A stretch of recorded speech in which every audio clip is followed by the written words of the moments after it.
Senhora Presidente da Assembleia Municipal, senhoras e senhores vereadores, senhoras e senhores deputados municipais.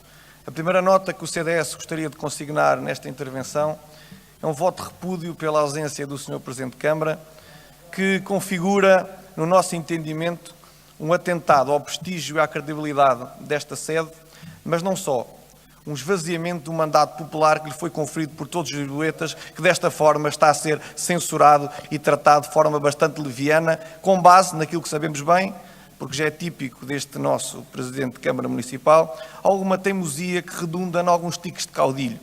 Porque, na verdade, quando as regras são como o Sr. Presidente de Câmara gosta e define, está tudo certo. Quando não são, faz lembrar aquelas crianças amoadas que, não gostando do jogo, sai com a bola debaixo do braço e marca falta e não está presente no debate democrático. Fica-lhe mal, é feio, é grosseiro e é um desrespeito para todos os lisboetas. Mas que fique também aqui muito claro que, como dizia Schopenhauer, nós sentimos a dor, mas não sentimos a ausência do Sr. Presidente de Câmara. E mais, como diria também um dramaturgo francês muito célebre, Philippe Detoche, os ausentes nunca têm a razão. E eu sei que isto pode ser interpretado com alguma simpatia, porque há uma união de factos nesta Câmara Municipal, e um dos unidos de facto está presente, mas enfim, a Câmara é um sistema presidencialista, mesmo os independentes, que independentes permitam uma expressão, têm pouco ou rigorosamente nada, são eleitos nas listas do Partido Socialista, e esta conversa já tivemos aqui algumas vezes. Portanto, exigia-se que o Sr. Presidente de Câmara estivesse presente, sem desprimor a uma figura que me é muito cara, e porque eu tenho bastante respeito e admiração pessoal, que é o Sr. Vereador João Paulo Saraiva, a quem não entendo isto como uma apreciação pessoal, mas mais uma vez terei que dirigir a si estas críticas que o CDS vai fazer ao orçamento da Câmara Municipal. Em primeiro lugar, dizer que os atos preparatórios deste orçamento foram alternando entre passos de tartaruga e passos de lebre. Passos de tartaruga, porque eu considero, e esta é a opinião do CDS, uma obscenidade termos chegado à data da discussão do orçamento, que estava prevista para terça-feira, e não ter sido dado a conhecer às forças políticas que escrutinam o papel da Câmara Municipal os dados da execução do orçamento corrente. E eu gostaria de relembrar ao Sr. Vereador João Paulo Saraiva que, quando da audição que solicitámos o CDS no seu gabinete na Câmara Municipal, ao abrigo do Estatuto de Direito à Oposição, foi-nos prometido que as contas semestrais seriam apresentadas a tempo e horas desta discussão. E a verdade é que isso não aconteceu.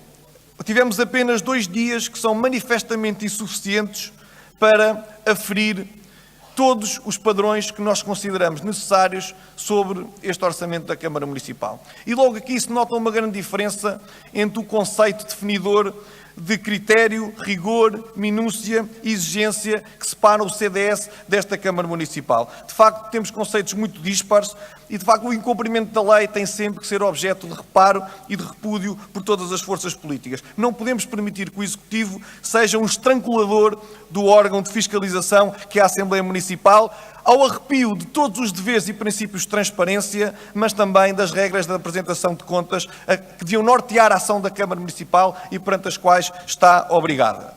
Depois dizer que, ainda fazendo jus a este chavão da transparência, logo na primeira página das grandes opções do plano, nós vemos uma frase de lapidar que diz: esta é uma cidade que procura uma governação aberta e transparente. Enfim, comecemos por aí. Se assim é, o que garantias, gostávamos nós de conhecer, foram dadas aos compradores dos terrenos da antiga Feira Popular para fazer um investimento na casa dos 300 milhões de euros? Façam jus àquilo que anunciaram nas grandes opções do plano. Porque, em bom rigor, eu sei que a esquerda tem um complexo crónico com a economia privada, com os investidores, e ouvimos na Convenção do Bloco de Esquerda dizer que os empresários são todos estúpidos, mas não são estúpidos, porque é muito mais difícil gerir o dinheiro próprio do que gerir o dinheiro dos outros à la socialista. Então vejamos o seguinte: eu gostaria de lhe perguntar, porque sendo uma qualquer empresa tem que prestar contas aos seus acionistas, e uma empresa não investe 300 milhões de euros nos terrenos se houver suspeitas quanto ao objeto de compra de dúvidas legais e policiais. Portanto, gostávamos em primeiro lugar de colocar esta questão: se foram prestadas pela Câmara Municipal alguns tipos de garantias. Depois foram dados passos de lebre, ultrapassados os tartaruga, vamos dar lebre. Enfim, a Câmara foi muito célere e tiramos-lhe o chapéu, aumentar as rúbricas orçamentais para acomodar o acréscimo desta receita obtido em consequência desta mesma venda. Caso assim não fosse, o cenário era fácil de delinear. A Câmara começava o ano a tributar e acabava o ano a pedir. E saiu-lhe o Euromilhões antecipado, um presente de Natal que bem pode agradecer. E aqui quero dizer-lhe que tivemos muito boa nota de todas as considerações que estão inscritas no relatório semestral. Um relatório que, mesmo assim, continua a ser ambíguo e inconclusivo em muitas matérias. Eu diria até que é um relatório que, depois do ser, nunca o fora. E eu já aí vou e já explico porquê. Ora, nós vemos o seguinte, que no âmbito da despesa existia um aumento de 52 milhões de euros, mas ainda assim, essa mesma execução está nos 35%. E refiro-me agora ao primeiro semestre do ano 2018, que são os dados que temos. Na parte da receita, nós vemos que houve uma redução da execução para a taxa de 48% e gostaríamos de questionar este Executivo para perceber porque é que a receita teve uma performance abaixo daquilo que foi orçamentado. E depois foram suscitadas algumas questões de relevo encontradas neste mesmo relatório. Um relatório que, deixe-me dizer-lhe, é um fato absolutamente à medida do caráter opaco e nebuloso que normalmente costuma enquadrar estes orçamentos do Partido Socialista. Porque depois diz que o valor de contas a receber é de 97,2 milhões de euros. Mas o saldo é negativo, porque depois há um valor de contas a pagar, que é 17,79,3 milhões de euros. Mas não está estudado o impacto nas contas semestrais das confirmações diretas a terceiros, se foram ou não realizadas. Portanto, temos aqui uns auditores que fizeram um parecer sobre este orçamento, que nem sequer se dignaram a perceber se aquelas contas são devidas, se não são, se estão confirmadas, ou se estes números são meramente fantasiosos. Depois, relativamente à previsão dos processos judiciais, ascendem a 275,4 milhões de euros.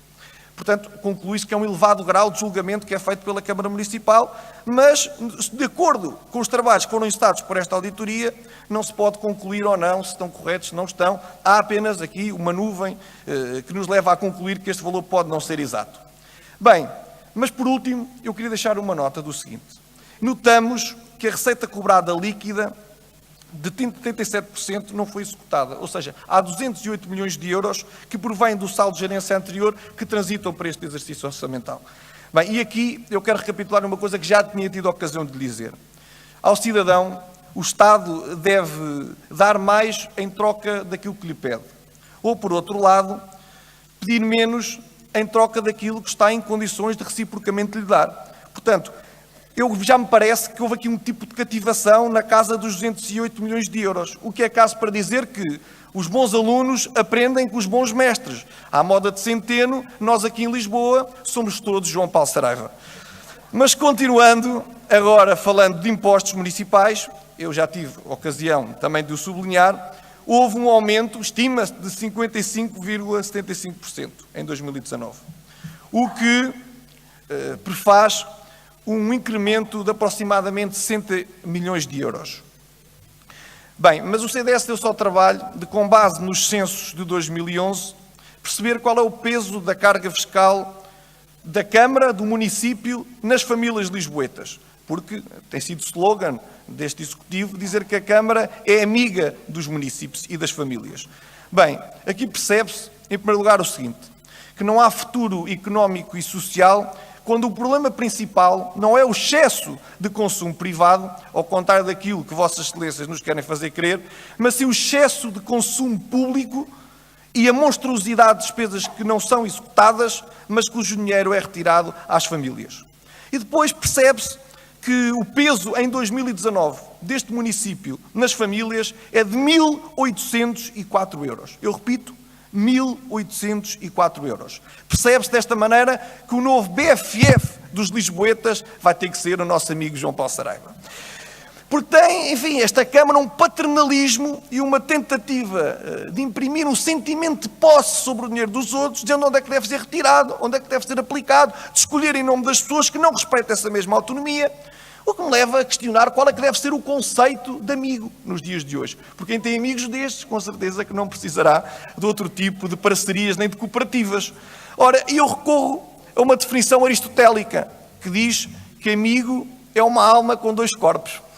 Mas, na verdade, isto leva-me até a crer que os lisboetas dispensariam bem este corpo, este peso pesado que é a Câmara Municipal no seu orçamento familiar, que o persegues, vai consigo para todo lado e consubstancia mais uma renda, mais uma mensalidade, um valor de um empréstimo e os juros são pagos altíssimos, que é a má governação socialista na Câmara da cidade, incapaz de resolver os seus reais problemas. E agora, avançando, eu gostaria de ir novamente ao próximo ano para perceber que finalmente, estamos a falar de números estratosféricos, o orçamento passa 1 bilhão de euros. Mas aqui, no seu cálculo, designadamente na área das receitas, nós tivemos um momento Harry Potter, de contabilidade mágica e criativa.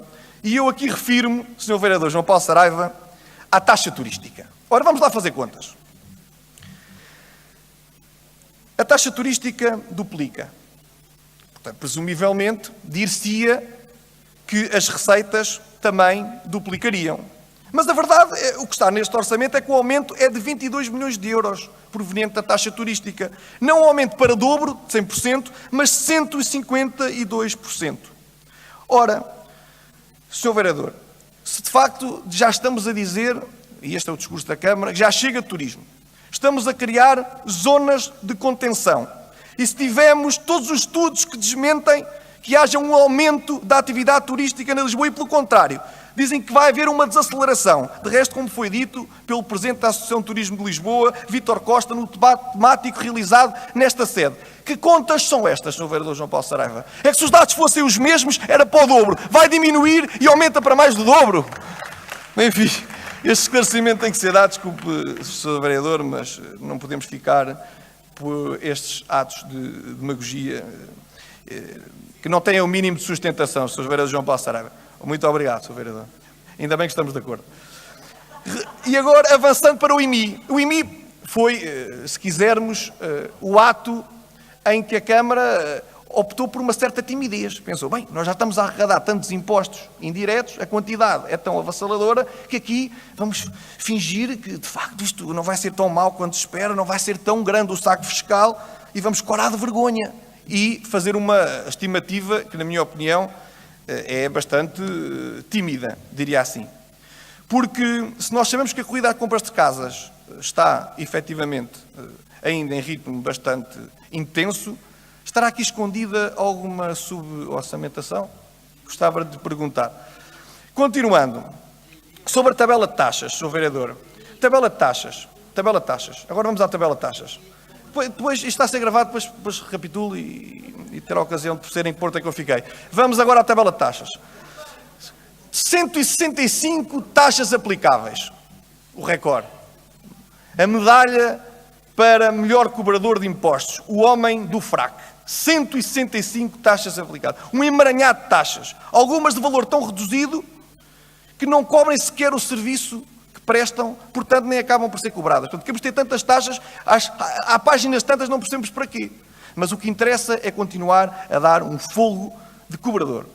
O CDS aqui apresenta uma proposta para que haja um estudo aprofundado que possa flexibilizar as taxas, simplificar e rever os casos em que não há necessidade de as aplicar e onde devem ser vertidas isenções e reduções.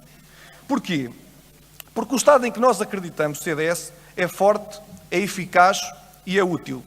Não é gordo, não é omnipresente, nem é esbulhador. E para ser respeitado, tem que se dar ao respeito.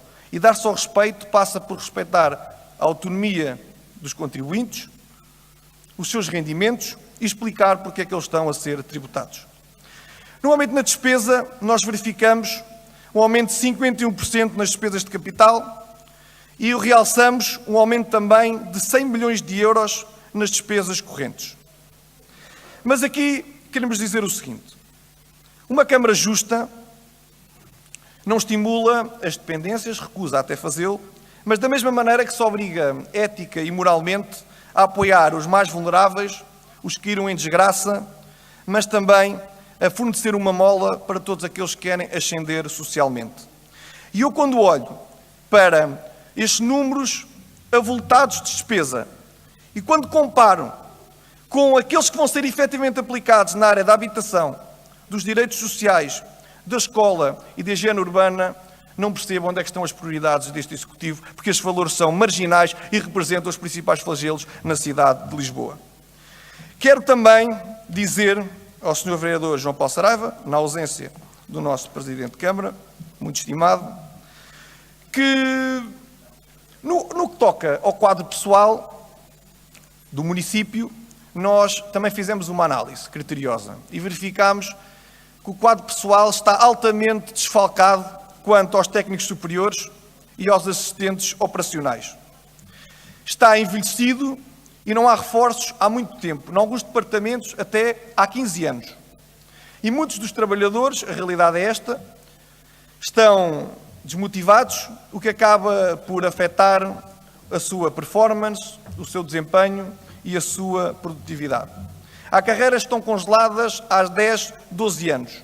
E por último, seria útil e oportuno que a Câmara Municipal definisse mecanismos de incentivo ao mérito que permeie os funcionários mais competentes e empenhados, para não termos situações, como neste momento nos consta que estão a ocorrer, onde num departamento, por exemplo, que tem 11 trabalhadores, a classificação de relevante seja dada alternadamente, ano após ano, sendo que um trabalhador só poderá obter novamente essa classificação passados 10 anos.